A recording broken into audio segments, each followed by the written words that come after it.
Անետը վերադառնում է տուն և նրա վերադարձը մեծ ուրախություն է պարգևում ընտանիքի անդամներին։ Հենդոն ու Միքոն ջերմորեն ընդունում են նրան, իսկ Աննան, ով այս շրջանում ապրում է խառը զգացմունքներ, առանձնանում է Անետի հետ զրույցի համար։ Աննան անկեղծորեն խոստովանում է, որ չնայած իր հղիությանը, միևնույն է, չի զգում իրեն լիարժեք երջանիկ։ Նրա սիրտը դեռ կրում է ցավը, որն առաջացել էր իր մահացած երեխայի կորստից։ Անետը փորձում է օգնել նրան, հաղթահարել այդ ցավը։ Նա հիշեցնում է Աննային, որ նա պետք է ապրի ներկայով։ Շուրջը ամեն ինչ իդեալական է՝ սիրող ամուսին, լավ զավակներ, երրորդ հղիություն, սիրելի մասնագիտություն, բայց Աննայի համար դեռ դժվար է ամբողջությամբ փակել անցյալի դռները։ Հենրին, ով դեռևս կասկածներ ունի Հալալի նկատմամբ, պատահաբար տեսնում է նրան Բագրատի հետ փողոցում։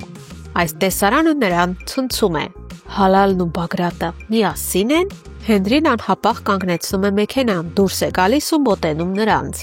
Նրա հայացքը լի է հիասթափությամբ և զայրույթով։ Ինչ գործ ունեք դուք միասին, ինչ եք պատրաստվում անել։ Հալալը խառնվում է իրար։ Նա գիտի, որ եթե Հենրին հասկանա, որ ինքը կրկնակի խաղ է խաղում, ապա սա կարող է վերջին անգամը լինել, երբ նա կանգնած է իր առջև։ Բայց հենց այստեղ է, որ Բագրատը կրկին ցուցադրում է իր խաբեության վարպետությունը։ Նա արագ վերցնում է խոսքը և համոզիչ ձայնով ասում, որ Հալալը իր մոտ է եկել, որովհետև ցանկանում է տեսնել Հենրին ու բացատրել ամեն ինչ։ Հենրին դեռևս չի կողմնորոշվում հավատա այդ խոսքերին, թե ոչ, բայց նրա ներսում մի բան ակնհայտ է։ Հալալը այլևս երբեք չի լինի այն ընկերը, ում ինքը վստահում էր։ Աննան սկսում է ավելի շատ անհանգստանալ Հենրիի ապագայի համար։ Նա Միքոյի հետ խոսում է նրա երջանկության մասին, թե ինչ կարող են անել, որ Հենրին չկորցնի իր սիրած աղջկան, բայց Միքոյի պատասխանը կտրուկ է։ Հենրին երբեք չի լինի այդ աղջկա հետ։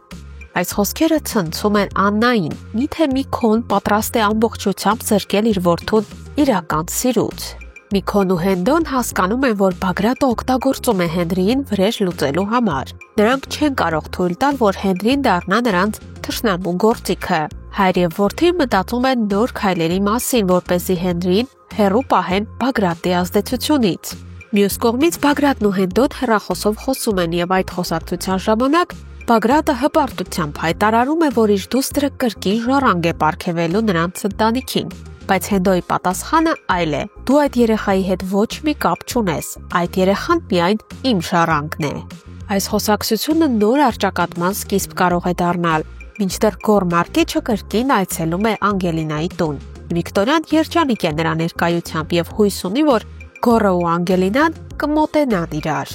Բայց Անգելինան չի կիսում իր մոր ուրախությունը։ Նրա հայացքը ցույց է տալիս, որ նա տարված է լրիվ այլ զգացմունքներով։ Գորը որոշ ժամանակ մնում է տանը, բայց երբ հեռանալու ժամանակն է գալիս, Անգելինան նրան ուղեկցում է դուրս, և հենց այդ պահին դարպասների դիմաց հայտնվում է Հենրին։ Նա եկել է Անգելինայի հետ խոսելու։ Անգելինան կանգնում է երկու տղամարդկանց միջև և նրանց լարված հայացքները հանդիպում են իրար։ Հենրին ու Գորը երկուսն էլ հասկանում են, որ կռվում են նույն աղջկա համար։ Անգելինան ու Հենրին սկսում են զրուցել, բայց երկար չեն մնում միայնակ։ Ավագն ու Վիկտորիան, տեսնելով, որ Անգելինան ուշանում է, դուրս են գալիս փողոց և հենց այդ պահին տեսնում են Անգելինային, Հենրիին ու Գորին։ Բացահայտ լարվածություն է զգացվում օդում։ Խոսակցությունը թեժանում է, երբ ավագը միանգամից հայտարարում է.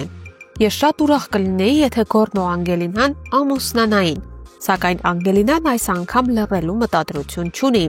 Նա բոլորի ներկայությամբ ասում է իր կյանքի ամենակարևոր խոսքերը. ես չեմ պատրաստվում ոչ Գորի, ոչ էլ ուրիշ մեկի հետ ամուսնանալ, որովհետև ես սիրում եմ Հենրիին։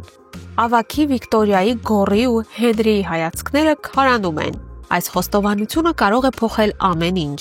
Հենրիի ու Գորի միջև բացահայտ մրցակցություն է սկսվում և Գորը չի պատրաստվում հանձնվել։ Վիկտորիան ու ավագը կարող են ամեն ինչ անել, որպեսզի Անգելինային հետ պահեն Հենրիից, նույնիսկ ուժային մեթոդներով։ Ինչ եք կարծում, սա կդառնա Հենրիի ու Անգելինայի իրական վերամիավորումը, թե նոր փորձություններ են սպասվում նրանց։ Արդյոք Գորը կհրաժարվի պայքարից, թե կշարունակի Անգելինայի սիրտը շահելու փորձերը։ Կսպասենք ձեր մեկնաբանություններին ու կանխատեսումներին։ Եկեք միասին փորձենք հասկանալ, թե ինչ կլինի հետո։